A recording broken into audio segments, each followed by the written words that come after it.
मंचासीन सभी हमारे संत महापुरुष जिनका परिचय अभी आप सुन ही चुके हैं। दूर दराज से आए हुए सभी भक्त साधक, ममतामयी माताएं बहनें एवं छोटे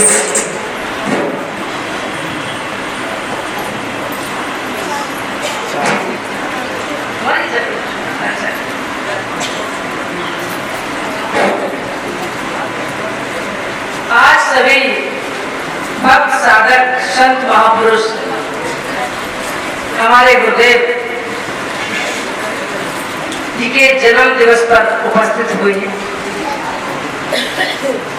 और गुरुदेव ने तो अपना जन्म सार्थक करके वो तो इस संसार से चले गए। अब यहाँ जो बैठे हुए सभी भक्त साधक, कवि साहब ने कहा है कि मानुष जन्म पाएंगे चूके अब की घात, जाए पड़ो भव चक्र में सहो घनेरी। तो ये मनुष्य शरीर मुझे मिला है। संत महापुरुष अपना जीवन सार्थक करके इस संसार से विदा हो जाते हैं और हम अभी इस जीवन को जी रहे हैं। अभी संतों ने अपने अपने विचार अनुभव के आप लोगों को बताएं। सत्संग जैसे हमारे भारतवर्ष में सभी मौसम एक ही देश में मिलते हैं, सर्दी, गर्मी, बरसात, बसंत आदि, वैसे ही ये कबीर मंच से आपको सबको एक ही मंच से अलग अलग अनुभव और कई एक जगह की बात, कई एक बिंदुओं पर प्रकाश, कई एक संतों के अपने अलग अलग अनुभव एक ही मंच से हमें सुनने को मिलते हैं। ये कबीर मंच की विशेषता है, एक सत्संग की विशेषता है। अब ऐसी जगह आकर और ये मानव चोला प्राप्त करके कि मानस जन्म पाए के चूके अब यदि चूक गए और चूक हो ही जाती है और शायद चूक ही जाते हैं लोग, लेकिन आप सब लोगों का हम इतना धन्यवाद देंगे, साधुवाद देंगे कि शायद आप चूकने वालों में से नहीं है। चूकने वाले होते तो इस दरवाजे के अंदर प्रवेश ही नहीं करते। आप लोग अपनी सार्थकता समझ रहे हुए मानव शरीर में हम हैं, तो इसको सार्थक बना लें, अपना जीवन सफल बना लें, संतों की वाणी सुन लें और उस वाणी को आत्मसात करें, ग्रहण करें और अपने जीवन में उतारें। कथनी करनी इन सबसे अलग और ऊंची है रहनी। रहनी में जब हम रहते हैं वास्तविक संतों के पास, साधना में और सत्संग में आने की सार्थकता तब मुझे लगती है।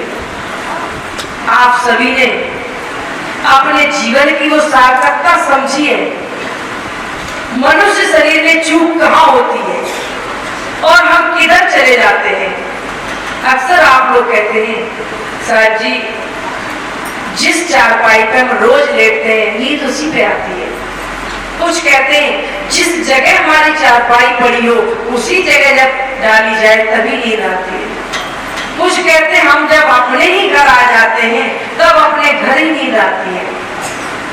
ये क्या है? ये मेरे शरीर का स्वभाव बन गया है। हम कैसा भोजन खाते हैं वो आदत में आ चुका है शरीर का। हम कैसा सुनते हैं वो आदत में आ गया है मेरे कानों को। हम कैसा स्वाद लेते हैं, कैसी जगह कैसे बिस्तर पे लेटते हैं, वो मेरा सब स्वभाव बन चुका है, आदत में आ गया है। और आदत कैसी? एक मछुआरे मछली लेके आती थी समुद्र से और रास्ते में उसे एक मालिन से दोस्ती हो गई। रोज मिलना, राम जवार होना, दोस्ती हो गई। एक दिन मालिन ने कहा कि बहन कभी मेरे घर भी आया करो। चलो ठीक है आज चलते हैं। उसने कहा आज रुक जाओ, आपने अपना काम कर ही लिया, आज रात में ही रुको, कल सुबह चले जाना। कि ठीक। तो मालिक के घर तो आप जानते हैं, टोकरी भरे हुए फूल ही मिलेंगे, गुलाब की, तरह तरह की, चंपा, चमेली, पता नहीं क्या क्या। तो जब वो रात को भोजन त्याग करके जब सोई मछुआरे, तो फूलों की टोकरी उसके अगल बगल में रखी, लेकिन उसे नींद नहीं आ रही। बार बार करवट बदल रही है। तो मालिक ने कहा कि बहन क्या बात हुई, मैंने तुम्हारी अच्छी व्यवस्था की है। उसने कहा कि एक बहन काम करोगी, यदि मुझसे प्रेम है, दोस्ती है, तो हम कहें वो कर दोगे। बिल्कुल, ये फूलों की टोकरी यहाँ से उठा लो और हमारी मछली वाली टोकरी ला के पानी छिड़क के रख दो। मुझे ये सब बदबू लग रही है, और जब तक मुझे ये बदबू लगती रहेगी मुझे नींद नहीं आएगी। और उस मालिक ने कहा कि ऐसा कैसे, ये सारी दुनिया के लोग इन फूलों को सूंघते हैं, आनंद लेते हैं, और तुम्हें बदबू लग रही है। ठीक है भाई, दोस्ताना है, दोस्ती का मतलब ही है कि दोस्ती का मतलब होता है, प्रेम का मतलब होता है हम अपना जीवन सामने वाले के हिसाब से जी रहे हैं।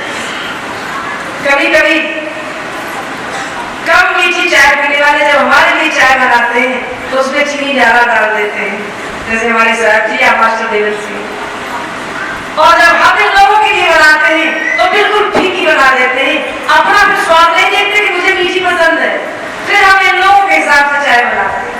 वास्तविक ये होता है। तो उस मालिक ने कहा कि बिल्कुल, जहां लगाव है, प्रेम है, दोस्ती है, हम अपनी टोकरी हटा देंगे। उसने दूर रख दी और उसकी मछली वाली टोकरी वहां रख दी, पानी छिड़क दी। जब उसमें से मंद मंद गंध आई और उस मछुआरों पलक झपकते ही सो गई। लेकिन उस मालिक के दिमाग में चलता रहा कि ऐसा क्यों, अब क्यों है, वो अभी आपको बता ही चुकी कि किसी को अपनी ही चारपाई पर नींद आती है, अपने ही घर में नींद आती है। और ऐसा होगा अभी, और हो सकता आज हम सत्संग का समय ज्यादा लेंगे, क्योंकि कपड़े पहने बैठे हो, भोजन मिल जाएगा, गद्दे हमारे आसमान पे हैं, यही रात को सोना, सोने ही तो जाओगे घर पे, सुबह चले जाएगा।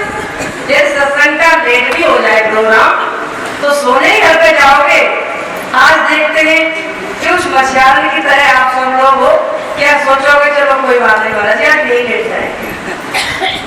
तो ये क्या है, ये स्वभाव मेरे शरीर का, मेरी प्रकृति, 5 तत्व का ये मेरा शरीर बना है, और वो 5 तत्व अपनी ही अपनी प्रकृति का रसा स्वादन करते हैं।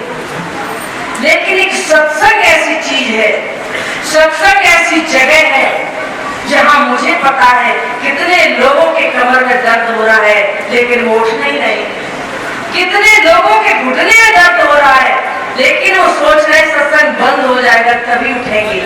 वो अपने शरीर की प्रकृति को दूर हटा के किस प्रकृति में जी रहे हैं, आत्मा की प्रकृति में। क्योंकि यहाँ संतों की वाणी मुझे आत्मा का भोजन दे रही है, मेरी आत्मा की तृप्ति हो रही है।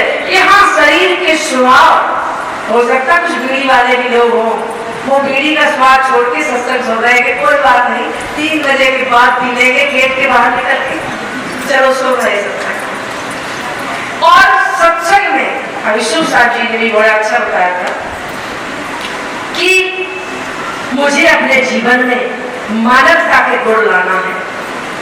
अपने जीवन में मनुष्यता के गुण क्या है, मनुष्यता के गुण कहिए या उस आत्मा के गुण कहिए कि उस आत्मा के वास्तविक गुण क्या है या पक्के तत्व क्या है। वो वास्तविक आपके जो गुण है वो दया है, क्षमा है, शील है, विचार है, विवेक है। और सत्संग में जब संतों के सामने जाते, त्यागी वैरागी संतों के, ऐसा नहीं कि केवल उस संत भेष में तो कोई किसी भी वस्त्र में हो सकता है, कोई किसी भी रूप रंग में हो सकता है, किसी भी घर और आश्रम में या जंगल में हो सकता है। तो जो साधुता के लक्षण है, मेरी आत्मा के जो गुण है, तो सत्संग में जब त्यागी वैरागी संत वो अपने अनुभव की, आत्मा की बात सुना बनाते हैं तो मुझे अच्छा लगता है, आनंद आता है, मेरी आत्मा को भोजन मिलता है। अभी कोई बात कह रहे थे कि जिस भोजन की भूख है, प्यास है, वो मिल रहा है, उस भोजन की कोई जरूरत नहीं। और जब तक वो बन के नहीं जाएगा हम छोड़ने वाले भी नहीं है, ये भी ध्यान रखना।